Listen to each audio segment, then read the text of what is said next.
اليوم حنتكلم عن تطبيقين.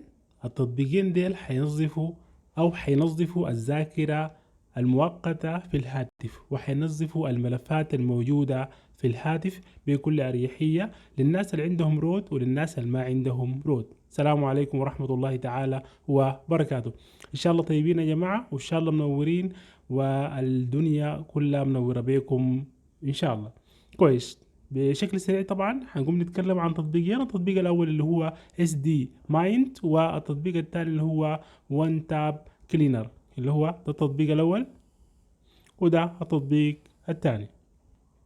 كويس. طبعا لازم نمسح البيانات لانه طبعا ثبتت تطبيقين انا قبل كده عشان التطبيق يشتغل معاك.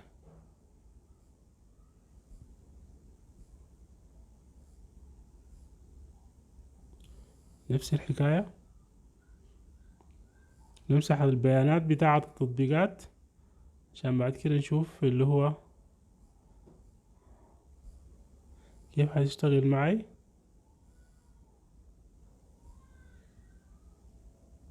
وممكن موضوع الأذونات ده يجيك بعدين، ما إشكال يعني، ما ضروري.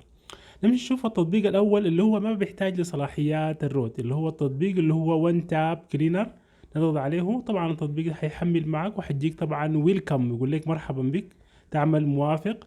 كويس. بعد كده حيجيك الكلام الكثير ده كله اللي هو حول التطبيق، تعمل رجوع. كويس. حيجيك طبعا يقول لك شنو كده ما عارف الروت، تضغط على موافق، لكن طبعا ما في روت، كلام ساي يعني. حتجيك الواجهة دي. كويس. طبعا في الواجهة دي طبعا المساعدة الترقية اللي هو في نسخة طبعا مدفوعة.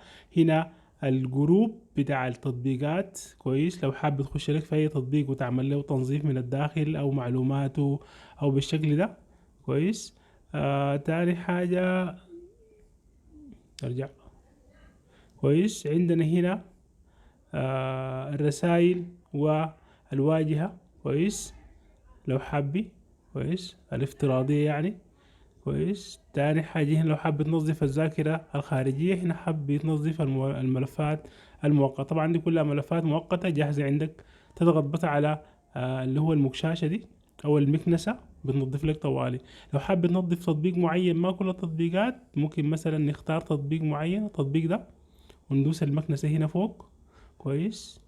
بتجهز الملفات اللي أنا محتاج أمسحها. بعد ما تتم. كويس. تضغط على تاني يقول له نعم. هتمشي طبعا لإمكانيات الوصول، تشوف هنا التطبيقات المحتاجة إمكانيات الوصول اللي هو التطبيق الأول. والتطبيق التاني ده برضه محتاج إمكانيات وصول، ممكن تعمل له تفعيل طوالي وترجع. كويس. التطبيق التاني حاب ذاته لو تعمل له ممكن من هسي وترجع. كويس. بعد كده أنا فعلت التطبيق بتاع الموافق. بيديك بعد شوية شنو كده، بيمسح التطبيق، بيمسح اللي هو الملفات بتاعتك. بعد ما يخلص بيقول لك خلاص أنا خلصت. مش معنى خلصت بالكلام يعني. كويس. جاري التنظيف كده احنا خلصنا. بديك الملفات بعد شوية التي تم مسحها. قال لي يا اخ مسحنا 7 ميجا بايت. كويس. بالطريقة دي يعني، دي الملفات المؤقتة. لو حابب تمسح السجل من هنا. كويس. هيحسب معاك السجل كله. كويس. وبعد شوية تعمل له مسح، تعمل له تحديد هنا طبعا بالجنبة للسجل، وتعمل تضغط هنا اللي هو الشكل بتاع القوامة ده، تضغط عليه بيعمل لك تنظيف. تاني حاجة لو حابب تمسح المكالمات برضو نفس الحكاية. ده نعرف برضو. ولو حابب تنظف الكل برضو نفس الحكاية. كويس. تنظيف الكل. كويس. المهم ده حال التطبيق الأول اللي ما محتاج صلاحيات الروت. نمشي بعد كده نشوف التطبيق الثاني اللي هو ممكن يشتغل بالروت ومن غير روت. طبعا بيجيك الواجهة دي تعمل لها فحص. كويس. بعد ما تعمل الفحص بتاعك هيقولك طبعا محتاج صلاحيات الروت، تديه سماح. تديه سماح تم. بديك فحص. كويس.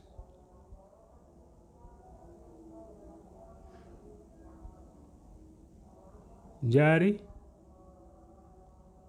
فحص لك الملفات كلها بعد ما يخلص الملفات. طبعا معلش يا جماعة في ازعاج، معلش يعني، لكن المهم آه جاري فحص الملفات. كويس 24 30. طبعا بياخد زمن بعض مرات حبة كده في الفحص. شوف الملفات اللي عندك كلها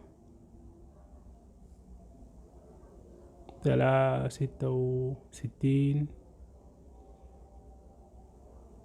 70 ماشيين كويس. المهم لحد ما يخلص كوب بيوديك بعد شوية رسالة تحت بيكتب لك فيها تشغيل الآن. كنا نشوف عشان نمشي خطوة خطوة. معلش الفيديو طبعا حيطول حبة عشان نشوف التطبيق التاني ده. طبعا لو حاب صلاحيات الرود بتجيك طبعا رسالة في البداية بتقول لك صلاحيات الرود لو انت عندك رود. لو ما عندك رود طوالي تشتغل بالتطبيق كده طوالي زي ما احنا شغالين بوسي. تم منح صلاحيات الرود طبعا لأنه أنا عامل صلاحية رود كويس. آخر حاجة قواعد البيانات كويس هتاخد منه زمن حبة.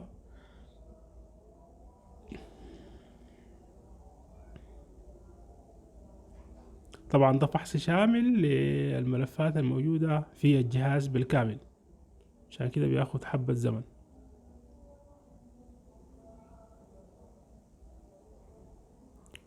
كويس. لو حابب تمسح تضغط طوالي. نمشي بعد كده نشوف هنا. طبعا هنا عندك نظرة عامة اللي هي موجودة هنا نظرة عامة حد الجهاز وكده. تاني حاجة هنا عندك بحث. لو حبيت هنا التحكم في التطبيقات تضغط على الدايرة دي بيجيك طبعا كل التطبيقات كويس الشغال والما شغال والمتوقف. لو حابب تخش جوه في التفاصيل بتاعته كلها وتشوف الحاصل شنو. لو حابب تجمد التطبيق تضغط عليه تجميد. طبعا ده في صلاحية الروت بيديك تجميد. لو ما عندك صلاحية الروت حتلقى مكان مدير الإقلاع ده بس مكتوب مدير الإقلاع. تجميد هنا ما في. تجميد هنا معناها التطبيق حيخش في حالة بتاعت عدم عمل بيكون مجمد كله كويس. يعني طبعا ممكن تعمل له تجميد كده تجمد معي التطبيق. تطبيق مجمد يعني ما شغال.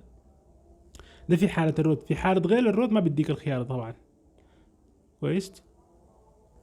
ده في حالة التحكم في التطبيقات. تاني هنا مكتشف المخلفات ممكن نشوف لك المخلفات دي كلها اللي قالك في الجهاز. دار تعمل لها مسح كويس تمسحها طوالي.